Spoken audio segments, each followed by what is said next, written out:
Assalamualaikum warahmatullahi wabarakatuh. Perkenalkan, saya Putri Mardiona dari Prodi Ekonomi Syariah 2 SIA. Baiklah, di sini saya akan menjelaskan sejarah filsafat abad modern, aliran Renaissance, dan Aufklärung. Filsafat modern adalah pembagian dalam sejarah filsafat barat yang menjadi tanda berakhirnya era skolastikisme.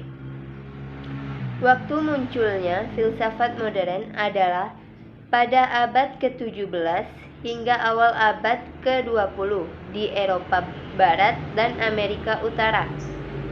Filsafat modern ini dimulai sejak munculnya rasionalisme lewat pemikiran Descartes, seorang filsuf terkemuka pada zaman modern. Pada masa modern menjadi identitas di dalam filsafat modern. Pada masa ini, rasionalisme semakin dipikirkan. Tidak gampang untuk menentukan mulai dari kapan abad pertengahan berhenti. Namun, dapat dikatakan bahwa abad pertengahan itu berakhir pada abad 15 dan 16 atau pada akhir masa Renaissance.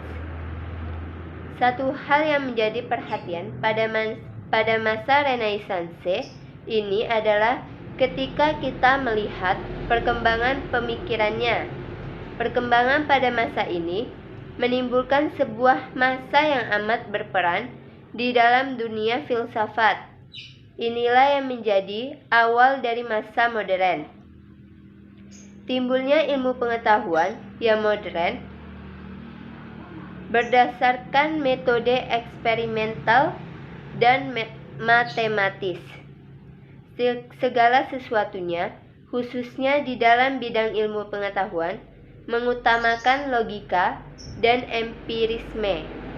Aristotelian menguasai seluruh abad pertengahan ini melalui hal-hal tersebut. Dari sudut pandang sejarah filsafat barat, melihat bahwa masa modern merupakan periode di mana berbagai aliran pemikiran baru dimulai bermunculan dan beradu dalam kancah pemikiran filosofis barat. Filsafat barat menjadi panggung perdebatan antar filsuf terkemuka. Setiap filsuf tampil dengan gaya dan argumentasinya yang khas. Argumentasi mereka pun tidak jarang yang bersifat kasar dan sinis. Kadang tajam dan pragmatis, ada juga yang sentimental. Sejarah filsafat pada masa modern ini dibagi dalam 3 zaman atau periode, yaitu zaman Renaissance, kedua zaman pencerahan budi atau Aufklärung, dan zaman romantik, khususnya periode idealisme Jerman. Baiklah, di sini saya akan menjelaskan 2 periode saja, yaitu periode Renaissance dan Aufklärung. Yang pertama, periode Renaissance. Renaissance adalah istilah dari bahasa Prancis yang berarti lahir kembali. Istilah ini biasanya digunakan oleh sejarawan untuk menunjukkan berbagai periode kebangkitan intelektual, khususnya yang terjadi di Eropa dan lebih khususnya di Italia sepanjang abad ke-15 dan ke-16. Zaman Renaissance dianggap sebagai suatu babak penting dalam sejarah peradaban. Voltaire adalah orang yang membagi sejarah peradaban menganggap Renaissance merupakan babak ketiga dan keempat babak itu. Pada abad ke-19, Renaissance terutama dipandang sebagai masa yang penting dalam seni dan sastra. Perkembangan itu di antara perkembangan itu terjadi juga perkembangan dalam bidang filsafat. Renaissance telah menyebabkan manusia mengenali kembali dirinya, menemukan dunianya sendiri.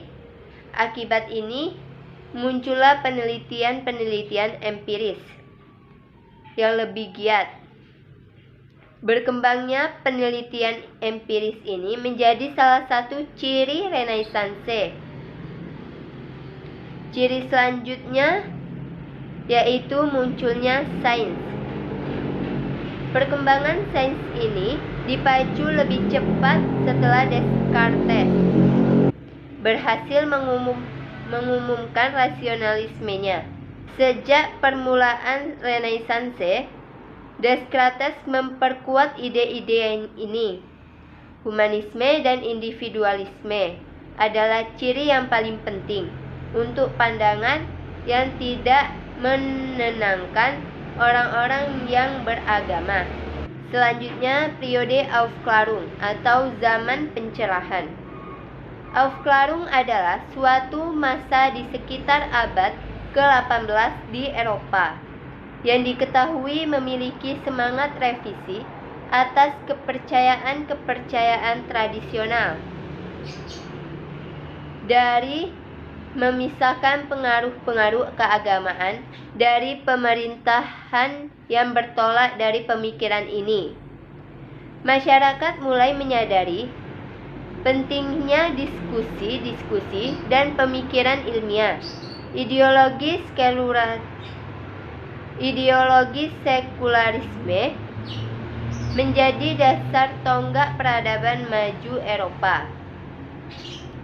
Semangat ini kemudian ditularkan pula kepada koloni-koloni bangsa Eropa di Asia, termasuk Indonesia. Walaupun Indonesia bukan negara yang berpaham sekularisme, contoh nyatanya adalah pendirian Museum Gajah, suatu perhimpunan untuk menelaah ditinjau dari riset-riset ilmiah. Zaman pencerahan ini terjadi sekitar 1687 sampai 1789 Masehi. Adalah masa yang produktif bagi sejarah budaya barat, seperti ditemukannya mesin cetak dan kompas, yang menjadi perubahan besar serta mempengaruhi dunia hingga saat ini. Adapun ciri-ciri pada zaman Aufklärung yaitu: yang pertama, kapitalisme awal atau merkantilisme. Yang kedua, kemandirian atau individualisme. Yang ketiga, berperannya aspek-aspek rasional. Yang keempat, pesatnya kemajuan teknologi. Baiklah, itulah penjelasan dari saya mengenai sejarah filsafat abad modern. Kurang dan lebih, saya mohon maaf. Saya akhiri. Wallahul muwaffiq ila aqwamit thoriq. Wassalamualaikum warahmatullahi wabarakatuh.